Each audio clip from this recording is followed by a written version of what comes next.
Les amis, bonjour, bonjour. J'espère que ça va chez tout le monde. J'espère que tout le monde se porte bien. Aujourd'hui, on va aller faire un tour à Madagascar. Je pense que vous connaissez tous Madagascar. Madagascar, c'est l'île de l'Afrique. C'est l'île de l'Afrique. Franchement, on a vu quelque chose là à Madagascar qui ne nous a pas plu. Ça ne nous a pas plu. Et ce petit territoire paradisiaque là, on a voulu vraiment on a voulu en parler aujourd'hui. On s'est dit qu'il fallait qu'on parle de ce territoire paradisiaque qu'est Madagascar, parce qu'on a vu quelque chose qui ne présage de rien de bien. L'île de Madagascar, c'est magnifique, hein. C'est franchement une île fantastique, c'est paradisiaque. C'est une île immense, super grande. Ouais. Et franchement, il y a des milliers d'espèces d'animaux, etc. Franchement, c'est bien. Et je pense bien que la capitale, si je ne me trompe pas, c'est bien ça, vous allez me le dire, c'est Antananarivo. Antananarivo. Antananarivo. Madagascar s'apprête à organiser les élections législatives. Et Madagascar fait appel à qui? À la francophonie. À la francophonie. Et ça dit que les Malgaches ne peuvent pas organiser d'élections crédibles. C'est ce que ça veut dire, c'est ce message que ça laisse entendre. Les Malgaches ne peuvent pas organiser d'élections crédibles et les Malgaches sont obligés de faire appel à la francophonie. Et la secrétaire générale de la francophonie, une Rwandaise, c'est Louise, hein, bien sûr, c'est bien ça, hein, je ne me trompe pas. Eh bien, Louise Mushikiwado, c'est ça, Mushikiwado, et elle a dit, il n'y a pas de problème, elle va envoyer les observateurs de la francophonie qui vont venir superviser les élections à Madagascar. Ça, franchement, ça m'a rendu malade. Nous sommes en 2024. Madagascar, là, ils ne peuvent pas regarder un peu dans le monde comment ça se passe? Que Madagascar ne puisse pas voir ce qui se passe en Europe, aux États-Unis, ailleurs, mais quand même, le continent auquel ils appartiennent, ils ne peuvent pas regarder là-bas. Ils ne peuvent pas regarder ce qui se passe là-bas, sur le continent africain. Est-ce que vous pensez qu'en 2024, là, les Africains doivent continuer, les pays africains doivent-ils continuer à accepter encore que des observateurs viennent de la francophonie, de l'Union européenne, ou bien de je ne sais quoi? Mais les Malgaches, ce n'est pas ce que vous arrive. Est-ce que vous, les Malgaches, là, vous pouvez aller superviser les élections en France, en Espagne, en Italie, en Suisse, je ne sais où encore, là, en Allemagne, ou encore aux États-Unis ou au Canada. Vous, les Malgaches, là, vous pouvez aller, vous pouvez prendre votre avion et puis descendre en France, dire, bon voilà, on est venu, il y a les élections législatives en France, on est venu, nous sommes les observateurs, on va dire si c'est bien ou pas. Mais c'est incroyable. Franchement, ça a attiré mon attention, il fallait qu'on passe un message dans ce sens-là. Avant de commencer l'émission, on va rendre hommage, oui, on va rendre hommage à nos militaires décédés. Vous savez, on a beaucoup de militaires au Mali. Depuis 2012 à aujourd'hui, on a beaucoup de militaires, de policiers, de gendarmes, de civils tués. Beaucoup, il y a des milliers, plusieurs milliers de personnes qui ont été tuées parce qu'on nous a imposé le terrorisme.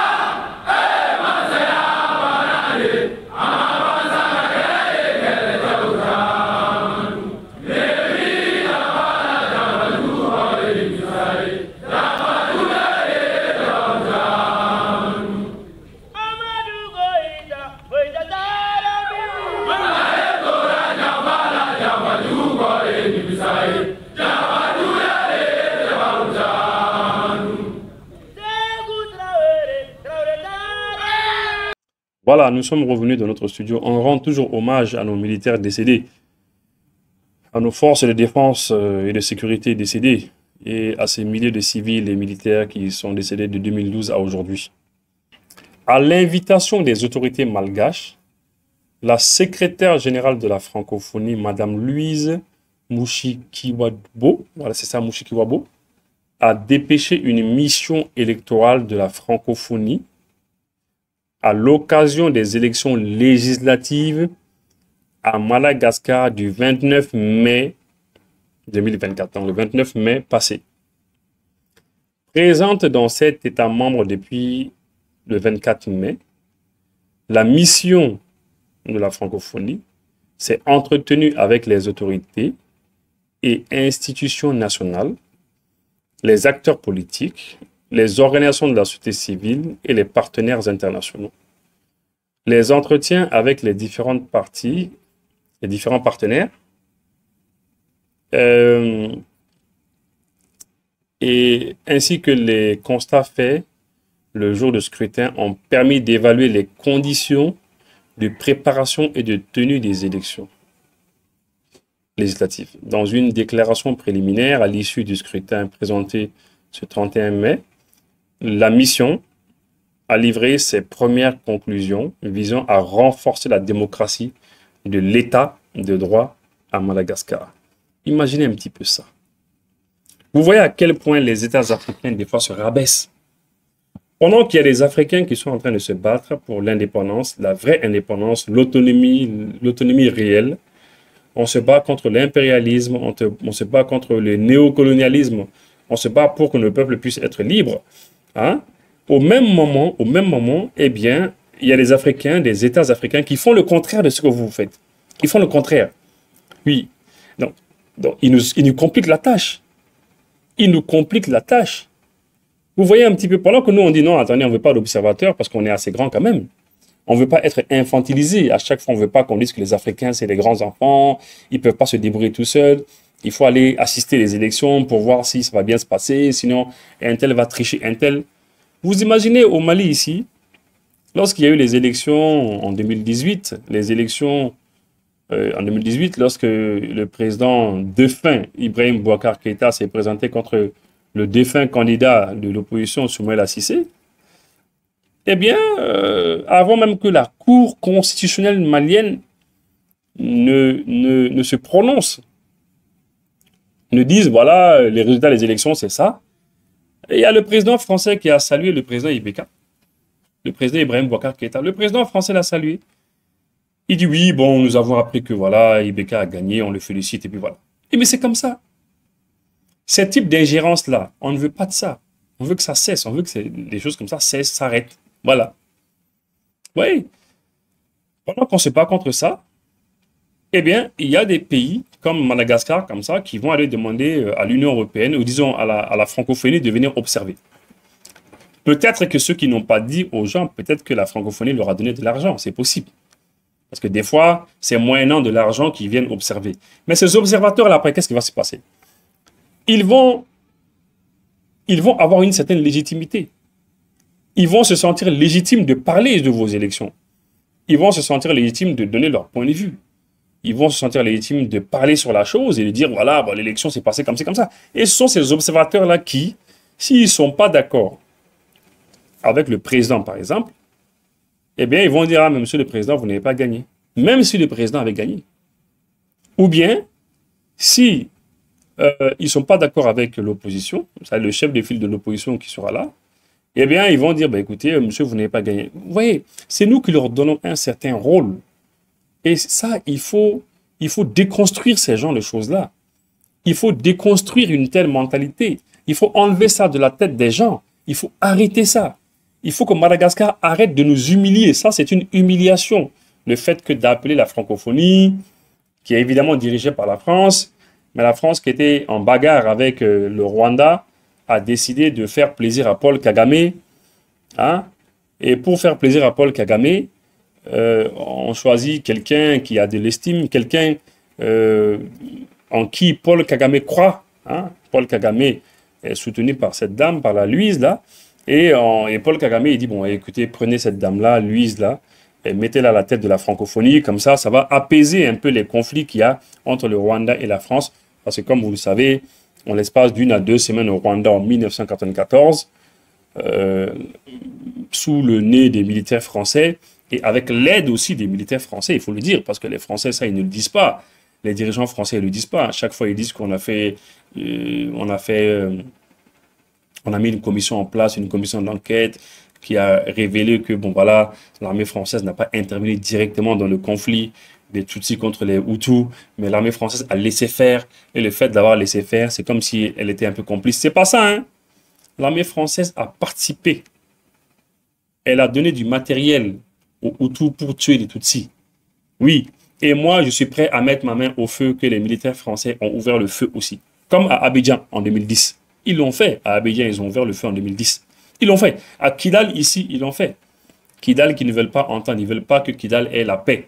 Oui, Kidal, pour ceux qui me suivent, à partir de certaines régions très lointaines du Mali, sachez que Kidal, c'est une petite ville qui est, c'est une petite ville qui est dans le nord du Mali.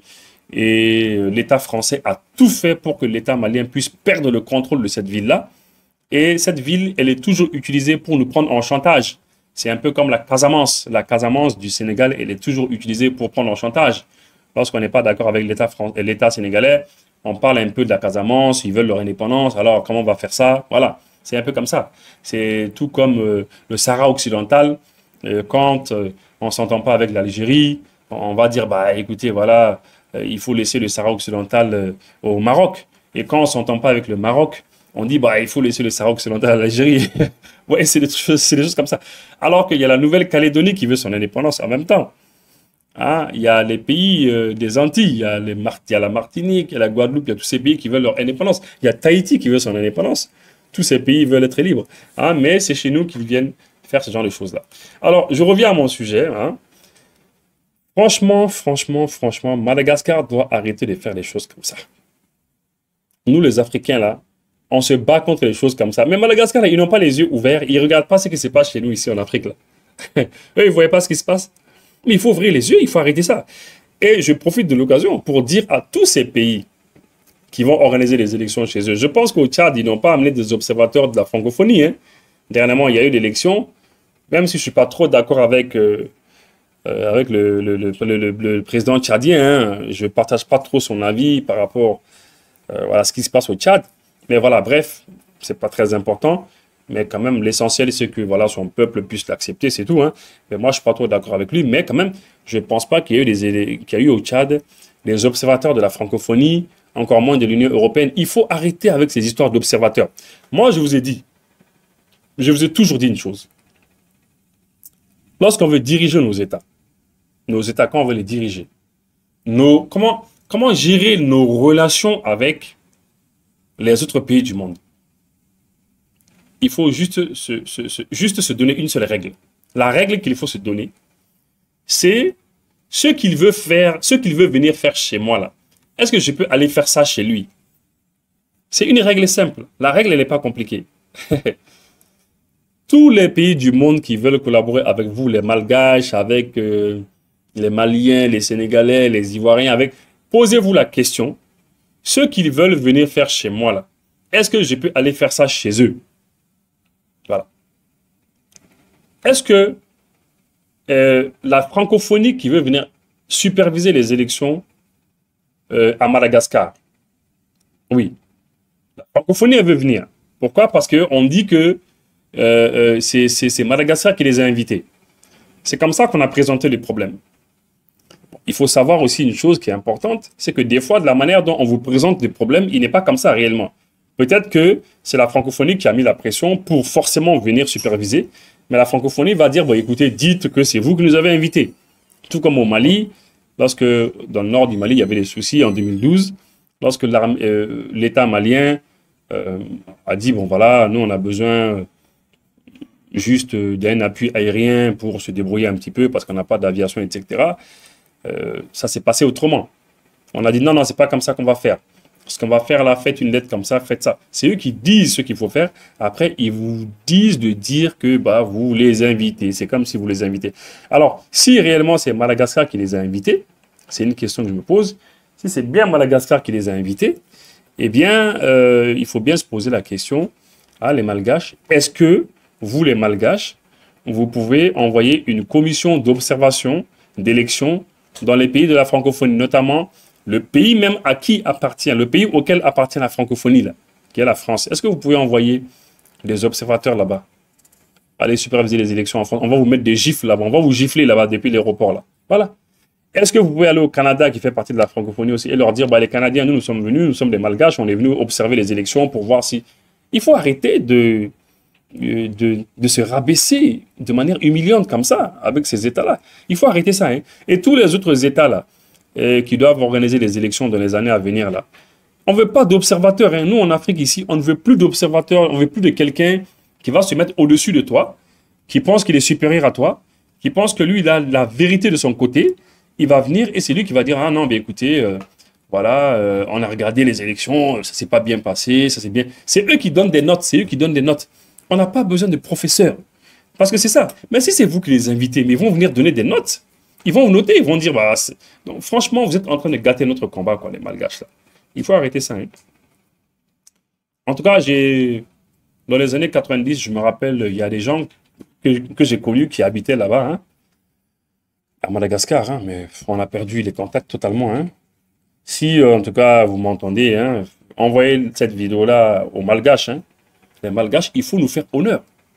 Ah, moi, je sais, peut-être que vous êtes trop liés avec, peut-être la France, vous êtes trop liés avec la France, mais il faut arrêter ça. Hein. Ça, le cordon ombilical, on le coupe. C'est-à-dire, l'Afrique a besoin de son autonomie, de son indépendance réelle. Et c'est tout. Voilà. Il y en a marre, hein. On ne peut plus continuer à dire qu'on va, mais regardez-moi ça. Pendant qu'on se bat contre ces genres de choses-là, vous êtes en train de nous ramener en arrière. Alors, franchement, il faut arrêter ça. Hein. Voilà, donc les amis, merci beaucoup. Hein, merci. Et puis, voilà, à bientôt. Voilà, à bientôt.